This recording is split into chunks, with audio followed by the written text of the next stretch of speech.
Goomenti Etiti agbapego amụma ịkparịta ịtụalo na mpaghara dị iche iche maka etu a ga-esi wee hibe ogige nka na ụzụ na ụlọ anya nka maka isonye n'ihe a na-eme na mba ụwa ma na-emepụtakwa ihe ahụrụ anya.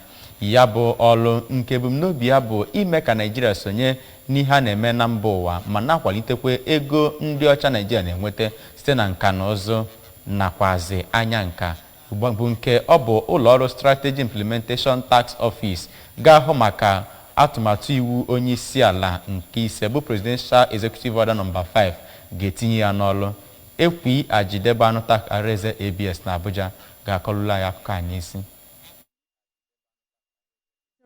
North Central ma ya were ọnọdụ na South East ma ọ bụrụ na ọnwa Ọktoba dị na 13 n'Enugu, ebe nke South West ga-abụ ma ọnwa Ọktoba dị na 27 ndị zonu ndị ọzọ esobezie. Oge ọ na flag ya bụ mkparịtaụka ka Minista Steeti Science and Technology Maazị Henry Iko bụ Sekretary ọkpụtọlọkpụ ya bụ Ministry Oriakụ Manilola Udo nọchiri anya ya sịrị na Federal Government ga-arụ ihe ọ kpọrọ Technology Innovation Center isii n'ala anyị inyere aka imechi ọdịiche dịgasị na Naịjirịa, n'agbanyeghị na enwere ọtụtụ research ọtụtụ ọrụ ka dị n'ala Naịjirịa. Ndị ọzọ kwuru okwu maka ịkwalite sayensị na teknọlọji gụnyere ọkammụta Abubakar Aliyu, onye nọchitere UNESCO Dr. Moma Enam na Injinia Ibam Ogwejofọ. Site na Abuja, abụ m Princess Ekwi Ajide, akụkọ ụwa ABS.